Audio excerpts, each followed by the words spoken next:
Korjoro jogoji Senghor. Lewo madman oy hole man vayakan. Lewo korjoro Senegala kontan.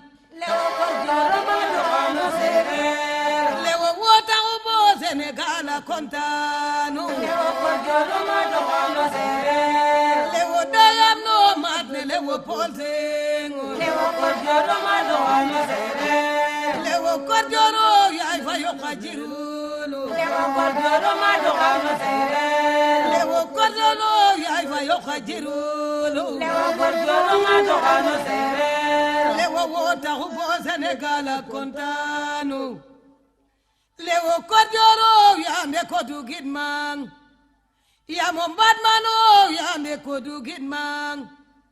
Dibiton Senghor golo du ko yek Senghor. Dibutan lewayo golo du ko yek Senghor.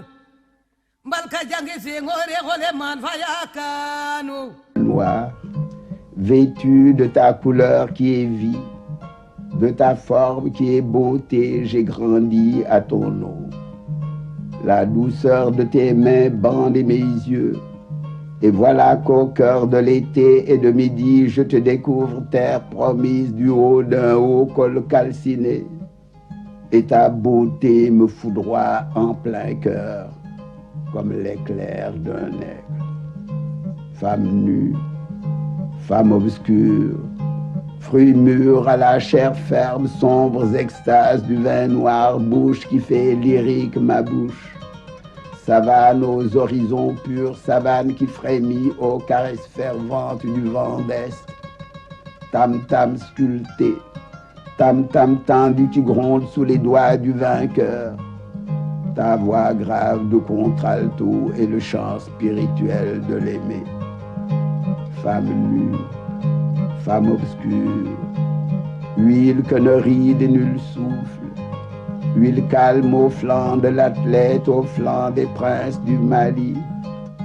Gazelle aux attaches célestes, les perles sont étoiles sur la nuit de ta peau. Délices des jeux de l'esprit, les reflets de l'or rouge sur ta peau qui se moire. À l'ombre de ta chevelure s'éclaire mon angoisse au soleil prochain de tes yeux. Femme nue, femme noire, je chante ta beauté qui passe forme que je fixe dans l'éternel, avant que le destin jaloux ne te réduise en cendres pour nourrir les racines de la vie. Khaye inwe Djilor Djidjak. Mais kay ngenoxna ten defu na mbelale Senghora xoyogna la fontaine de Kam Diamé. Ta refita mo mbiñ ciosan xan inda ko xitena yaaju.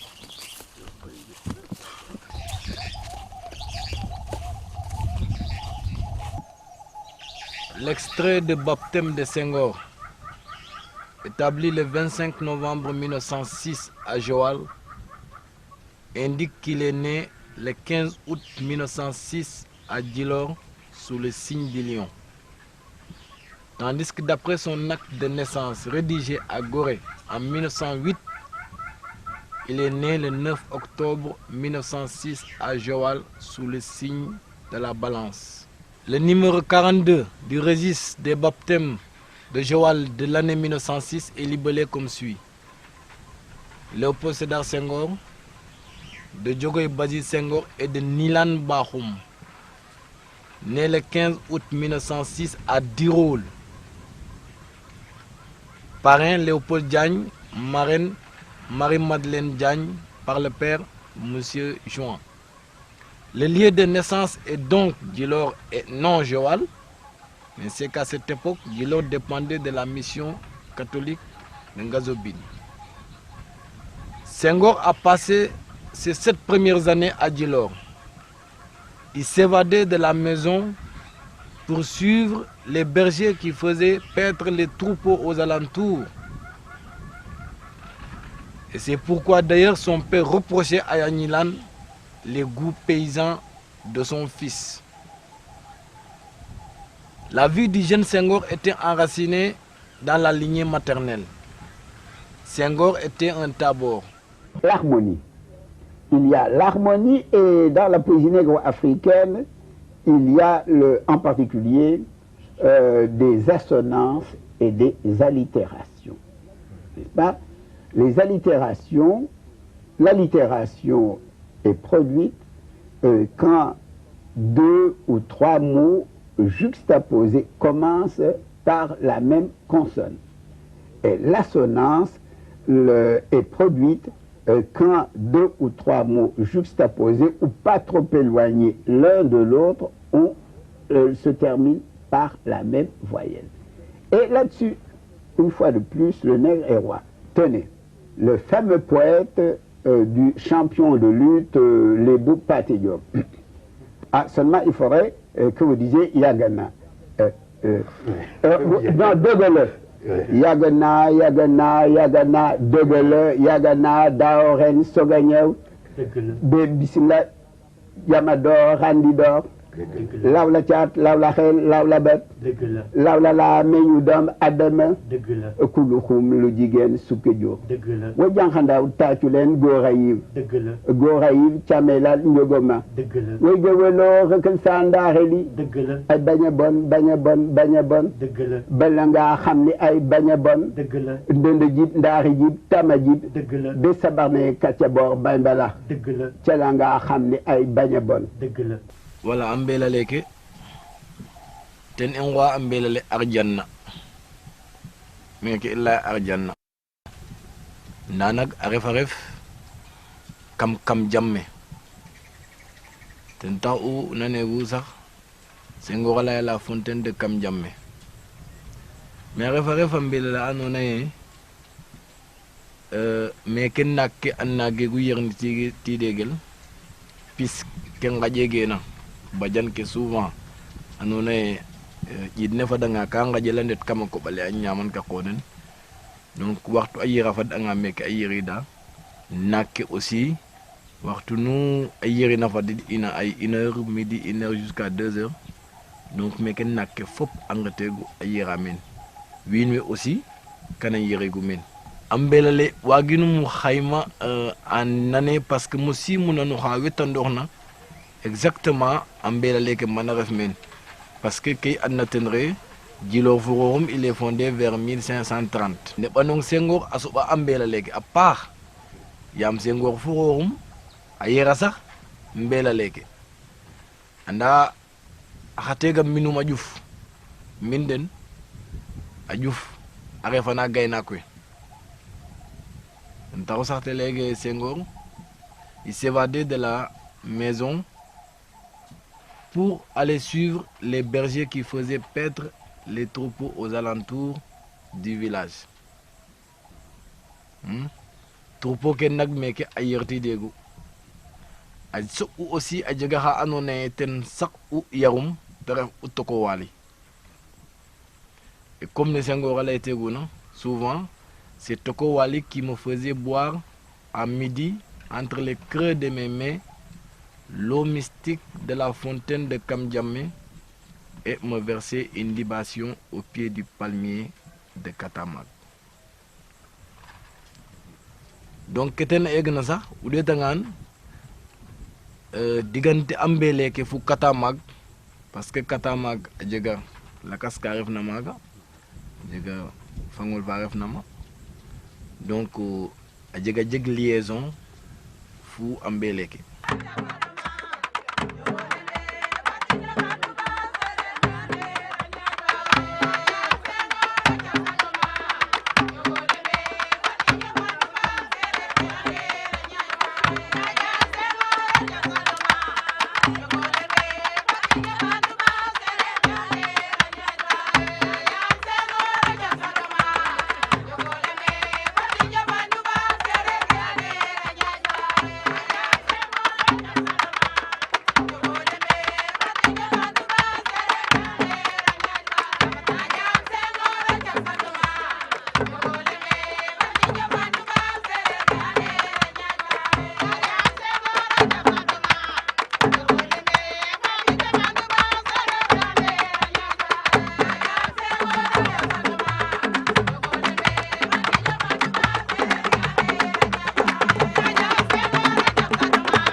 Senghor Furo Malele et 3 fontaines de Kamdjamé. Quand à midi je buvais ton eau mystique au creux de mes mains, entouré de mes compagnons lisses et nus, séparés des fleurs de la brousse, la flûte du pâtre modulait la lenteur des troupeaux. Et quand sur son ombre elle se taisait, résonnait le tam-tam des tannes obsédés qui rythmait la théorie en fête des morts.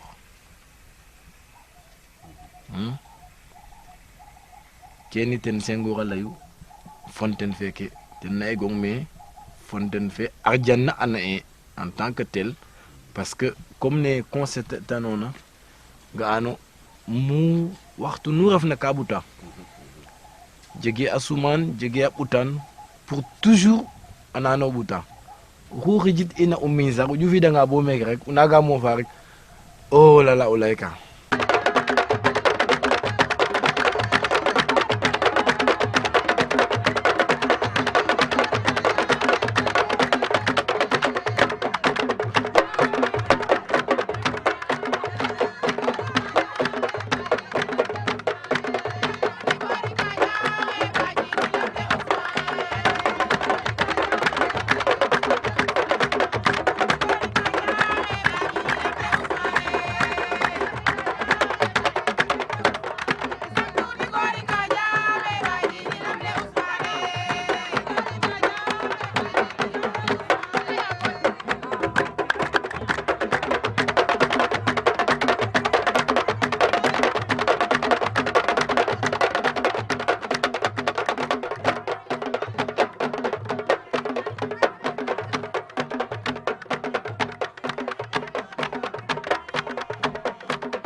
Mais à travers des forêts de symboles. J'y ai vécu jadis avec les bergers et paysans. J'ai donc vécu en ce royaume vu de mes yeux. De mes oreilles entendu les êtres fabuleux par-delà les choses. Les cousins, les tamariniers, les crocodiles gardiens des fontaines, les lamentins qui chantaient dans la rivière, les morts du village et les ancêtres qui me parlaient, m'initiaient aux vérités alternées de la nuit et du midi. Il m'a donc suffi de nommer les choses, les éléments de mon univers enfantin, pour prophétiser la cité de demain qui renaîtra des cendres de l'ancien, ce qui était la mission du poète. Donc, Tigadoy Navarro, donc, il a raison. Naga chanté à son royaume d'enfance. Donc, Imbaga an Ketarna Teleyaken. Parce que royaume d'enfance, Refecharan. Donc, il a grandi dans cet univers-là. Meke Yarou, Meke Rime, Meke Yarou. Donc, an Kerefnamen.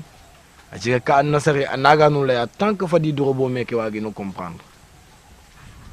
Parce que élément kenten a mek aref xay inga angi kam jamme xanu lirin poème keten na mayu mais wagiro comprendre aussi sa valeur.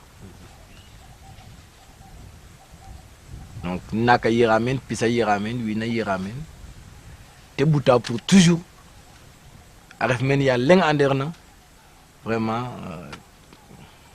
ken aref da yo Senghor akone Milan baxum a refu poges kum taxat refu poges parce que ami tabor refum donc Senghor en yayum taboro fap mare u caxanora voilà donc Senghor yo ma xoxat jilas et gara itamayonte de quelle forme fanena wali baxum voilà ten to Senghor xoy gom poème keten a njang na livre ke Senghor kete binna ten xoy ke toko wali ten yarun parce que yaga tokor ten yarego ndokorum ndokora la matokorum yam kum parce que u cigen ka jalle go coda u camnum ndokora jalla a coda tokorum donc a honanga halal fa ten ya ayoqegu andoko le ke cin ten defa ndok ñilan baxum andoko dikandera la a refa ndok kangu ten rew tew nakander jogoy Basile Fap Senghor ñilan refu tew tad kander jogoy Basile Senghor ten rimu a Senghor imay e cedo kayem da inde a catholique donc awe ngarek na meke missionnaire ke ngarek na meke am baptisé a koraxe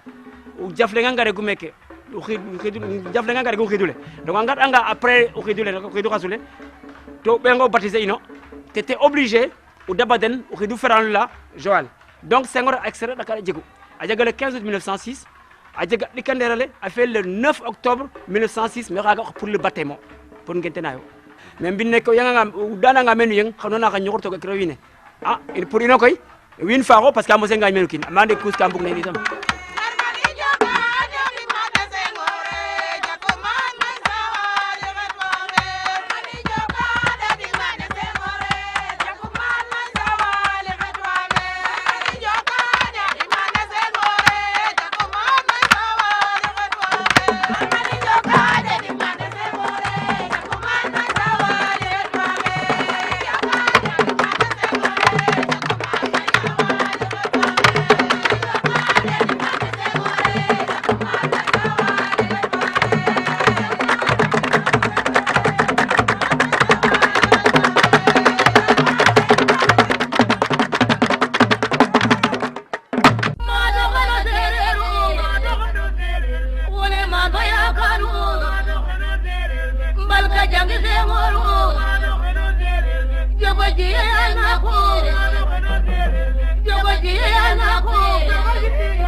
Bon voilà, ino meke mboyale yanyilan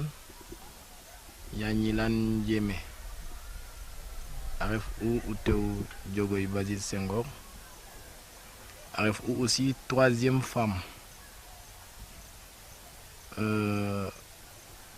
première femme fait jogoy Ana Diaher Ndiaye ana again au Joal deuxième femme fait ana El Catherine Diordien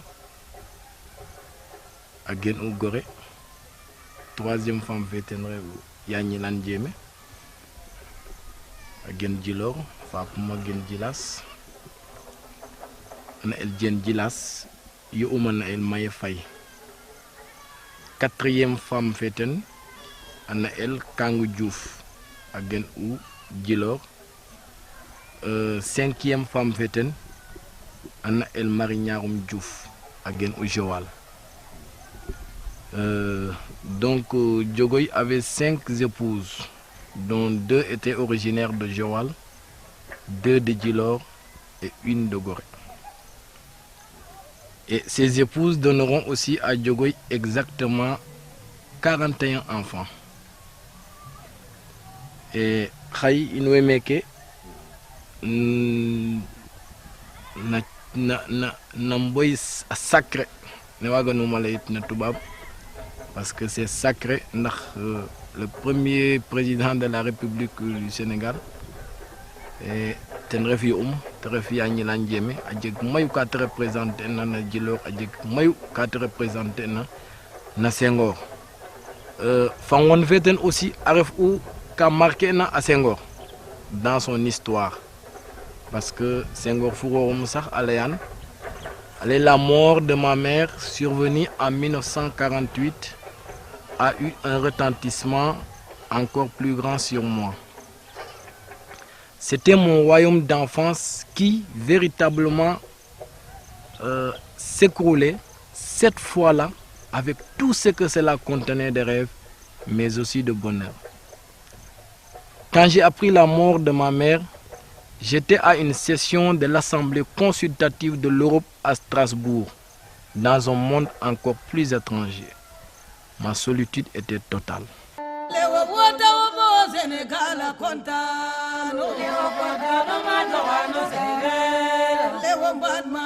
pole yuhaya kanu lewo korjoro ma dogano serer lewo wota bo Senegal kontanu lewo wota bo Senegal kontan lewo korjoro lewo madno serir lewo korjoro jogo jiye Senghor. Je me rappelle les jours de mes pères, les soirs de Djilor, cette lumière d'outre-ciel des nuits claires sur la terre douce au soir. Je suis sur les marches de la demeure profonde obscurément. Mes frères et mes sœurs contre mon cœur serrent leur chaleur nombreuse de poussant. Je repose ma tête sur les genoux de ma nourrice Nga, de Nga la poétesse. Ma tête bourdonna au galop guerrier d'un Djunjung, au grand galop de mon sang de pur sang. Ma tête mélodieuse des chansons lointaines de Kumba l'orpheline, au milieu de la cour le fucus solitaire, et devise à son ombre lunaire les épouses de l'homme, de leur voix grave et forte, comme leurs yeux et les fontaines nocturnes de Fimla. Et mon père étendu sur des nattes paisibles, mais grand, mais fort, mais beau, homme du royaume de Sine, tandis qu'alentour, sur les koras voix héroïques, les griots font danser leurs doigts de fougue, tandis qu'au loin, monte houleuse de senteurs fortes et chaudes, la rumeur classique de 100 troupeaux.